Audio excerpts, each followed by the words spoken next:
Hola amigos, buenas tardes. Desde el estudio de sonido e imagen de Naciones Unidas acá en la sede europea de Ginebra, de la ONU, les transmite Juan Gasparini gracias a François Zubiguer en los controles. Hoy vamos a tratar un tema sobre Guatemala. Sucede que están aquí en Ginebra una serie de exfuncionarios o ex militantes de Guatemala que se refieren, han venido a denunciar cosas y a asistir a debates de Naciones Unidas sobre el tema de la corrupción en el sistema judicial.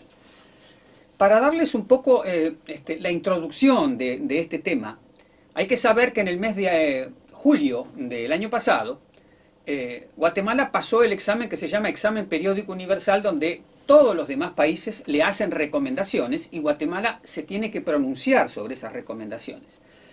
El gobierno precedente de Giammattei rechazó 80 recomendaciones, por tanto sus compromisos fueron mínimos.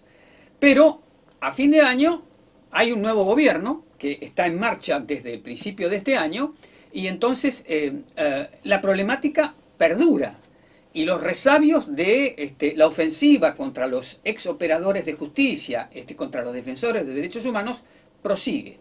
Por tanto, vamos a entrevistar a dos de estas personas que han sido víctimas de esto, que son Claudia Paz, ex fiscal general y del Ministerio Público de Guatemala, directora del programa CECIL para Centroamérica, y Claudia González, exfuncionaria de la Comisión Interamericana contra la Impunidad, Internacional, perdón, contra la Impunidad. Entonces, cualquiera de ustedes quiere comenzar. ¿Qué es lo que está ocurriendo? ¿Hay avances en lo que va del presente gobierno? ¿La problemática en qué estado está? ¿Los funcionarios judiciales son siempre objeto de presiones y de amenazas y de acusaciones en Guatemala? Sin duda que el presidente Arévalo y la vicepresidenta Herrera ganaran las elecciones y sobre todo que las y los ciudadanos en Guatemala salieran a las calles, a las carreteras, liderados por las autoridades ancestrales a defender el voto, es un gran avance.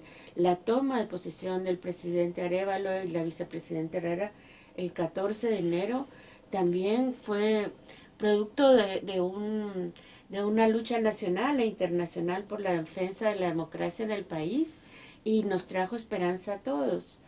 Lo que no podemos obviar es que el sistema de justicia continúa tomado por lo que hemos llamado el pacto de corruptos. O sea, la Corte Suprema de Justicia, la Corte de Constitucionalidad, la fiscal general, sobre todo la fiscal general Consuelo Porras, siguen liderando por un lado, un esfuerzo para que los casos de gran corrupción queden en la impunidad y por el otro lado, un esfuerzo para criminalizar a los jueces independientes, a los fiscales independientes, a los defensores de los jueces y los fiscales independientes, defensores y defensoras, como es el caso de mi colega Claudia González, que está acá con nosotros el día de hoy, y también periodistas. José Rubén Zamora tiene 2 años de estar privado arbitrariamente de libertad. Él fue el fundador del medio de comunicación El Periódico, medio que cerraron. Y también a defensores de la tierra y el territorio, muchos de ellos también privados de libertad. Entonces, aunque contamos con un nuevo presidente, el contenido de su agenda política es la lucha contra la corrupción, estos otros poderes siguen en Guatemala y siguen aliados. Parte del Poder Judicial, la Corte de Constitucionalidad, la jefa del Ministerio Público y también parte de la élite económica, sobre todo la más conservadora. Y eso sin duda le pone un límite a lo que el presidente puede o no puede hacer desde el Poder Ejecutivo. Bien, Claudia, entonces, como vos sos víctima de esta ola de aire, has estado privada de libertad, ¿podés darnos un poco qué es lo que ha sucedido con tu caso y cómo te estás defendiendo frente a esa adversidad? Bueno, gracias por... En mi caso particular, pues es un poco difícil la situación porque yo era abogada defensora de varios exfuncionarios del Ministerio Público, exfuncionarios de CICIG, y estábamos ante una ola, un tsunami de denuncias contra estas personas. O sea, solo en el caso del licenciado Juan Francisco Sandoval, que era un ex fiscal anticorrupción, había aproximadamente 80 denuncias penales. Entonces era un trabajo inmenso que uno nunca se explica cómo un ministerio público que tiene un fiscal exitoso, posteriormente lo criminalizan. Juan Francisco tiene 6 órdenes de captura. Luego empezaron ya las situaciones donde se fueron privando de libertad con órdenes de captura por una... Ministerio Público lo pide, el juez lo autoriza por cuestiones, por hacer bien su trabajo. Yo estaba en la defensa y a finales del año pasado, pues a mí se me gira una orden de aprehensión por ser exfuncionaria de CICIG, por haber realizado bien mi trabajo contra haber investigado una magistrada de la Corte Suprema de Justicia que cometió un delito, ella siendo magistrada todavía cuando a mí me capturaron el año pasado. Hubo mucha presión política y después de 3 meses de prisión me dan una libertad provisional, tengo que estar firmando, estoy con restricciones sobre mi libertad. Siguió el proceso penal, actualmente me están mandando a juicio, estamos todavía pendientes de que me indiquen cuándo empieza mi juicio oral para yo poder presentar las pruebas y demostrar que toda esta situación es una situación, o sea, el haber firmado una denuncia contra una funcionaria que cometió un acto de corrupción, eso es la razón por la que yo estoy detenida, entonces quiero demostrar mi libertad. O sea que hay un objetivo vaciamiento de la Fiscalía y un desmantelamiento de muchas causas en curso a partir de esta intromisión desde el exterior del sistema judicial con fines espurios. Así es, hemos identificado, como yo te comentaba, 80 casos para un ex fiscal, 5 para otro, 3 para otro, y luego lo vas analizando alrededor del caso de José Rubén Zamora, otros fiscales que también lucharon contra la corrupción y se repiten algunos patrones. Y con el nuevo gobierno entonces no se puede llevar adelante una restauración del Estado de Derecho, porque ese era un déficit antes de las elecciones y ahora perduran, digamos, esta tarea que para poder tener una justicia normal, como cualquier otro país. ¿Cómo es? Pues en el ámbito del Ejecutivo, claro que pueden hacer mucho. De hecho, han presentado denuncias por la corrupción que existió en los gobiernos anteriores. Esa es una parte importantísima. Es una parte muy importante también que el actual presidente rompió con la actuación del presidente Morales y el presidente Yamatei, que era estigmatizar a los defensores de derechos humanos, restringir la libertad de expresión, atentar contra la libertad de asociación. El presidente actual, en ese sentido, él es respetuoso del Estado de Derecho y respetuoso de la libertad de expresión. Incluso en este momento que estamos por iniciar la elección de altas cortes en el país, que es una elección crucial, porque sería la posibilidad de rescatar una parte del Poder Judicial que ahora, como digo, está a favor de la impunidad y de la corrupción y de la criminalización. Como explicaba Claudia, los fiscales piden, pero hay jueces que se animan a autorizar órdenes de captura espurias.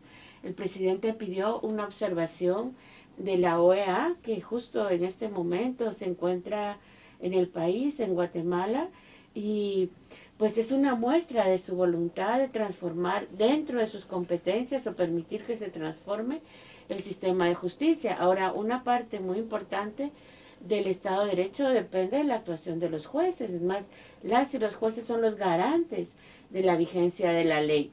Y mientras que la fiscal general sigue en su cargo, la Corte de Constitucionalidad sigue actuando como actuando hasta ahora, prácticamente como guardiana de la impunidad y de la corrupción, pues el margen de acción del presidente Arévalo no llega a ser, no son todos los poderes, él no representa a todos los poderes, él representa al Poder Ejecutivo. Además, tengo entendido que han lanzado pedidos de captura o intentonas de captura contra el propio presidente.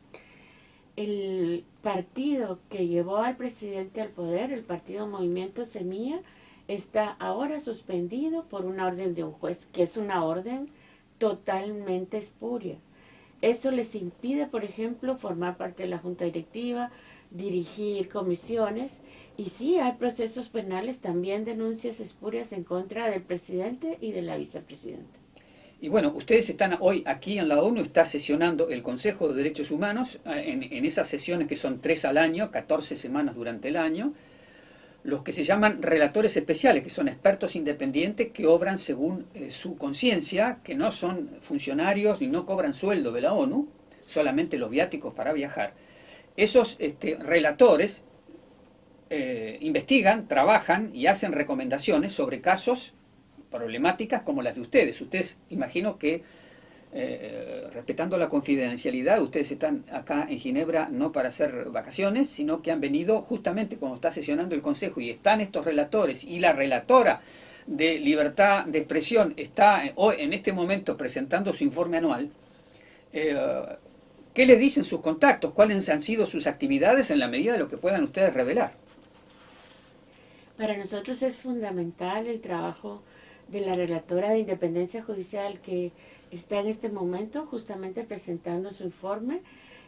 Al terminar la entrevista vamos a ir a hacer una intervención como organización no gubernamental dentro del foro. Creemos que el trabajo de la relatora es muy importante. Hemos hecho llamados a la relatora para que se pronuncie sobre este proceso de elección de altas cortes. No es una novedad la elección de altas cortes, hay estándares internacionales en materia de transparencia, en materia de conflictos de interés, en materia de elección por méritos. Entonces, se lo hemos pedido y esperamos, y estamos seguros que lo va a hacer, le va a dar seguimiento a este proceso de elección. Y esperamos que en Guatemala, en consecuencia, las comisiones de postulación actúen de acuerdo con estos estándares. Bueno, ¿qué primicia nos pueden dar del contenido de ese discurso que se va a pronunciar dentro de unos minutos, que ustedes se van a ir de acá justamente para hacerlo conocer en la sala? Bueno, yo en realidad estoy aquí precisamente tratando de entender toda esta dinámica. Efectivamente, la relatora contra Independencia Judicial le ha dado seguimiento tanto a mi caso como a los otros casos anteriores que, por ejemplo, el caso de los anteriores fiscales, Virginia La Parra, otros fiscales, y ella está muy enterada de la situación. Yo estoy muy agradecida porque sí le ha dado un seguimiento al caso de Guatemala sobre este fenómeno en particular, sobre la criminalización de aquellos funcionarios que lucharon contra la impunidad. Básicamente es en mi caso estar presente y saber cuáles son los resultados del informe que ella está presentando el día de hoy. Bueno, y una última pregunta sobre el periodismo. Antes estaba muy activo en la época del presidente anterior, ahora parece un poco más inmovilizado, digamos, para apoyar toda esta iniciativa de ustedes de que cese esta criminalización de los magistrados. ¿Hay presión también sobre los periodistas, además de la que viven ustedes, los magistrados de justicia? Sí, junto con los defensores de derechos humanos, con las defensoras penales como mi colega Claudia, los periodistas han sido los principales que sufren la criminalización y que sufren la persecución espuria por parte de la fiscal general. Mencionaba el caso del presidente del periódico, José Rubén Zamora, que, como digo, sigue privado de libertad, pero hay otros periodistas que han tenido que abandonar el país, que se encuentran actualmente en el exilio. Hay que decirlo, que ha habido jueces que han sido valientes y han dicho, informar a la ciudadanía no es obstrucción a la justicia, no es un delito. Esto es un asunto de libertad de expresión y se tiene que dirimir de acuerdo con la propia Constitución, conforme a la ley de libre emisión del pensamiento. Pero la Fiscalía no ceja en su empeño de callar las voces disidentes y de criminalizar incluso a los periodistas. Bueno, Claudia Paz, muchas gracias.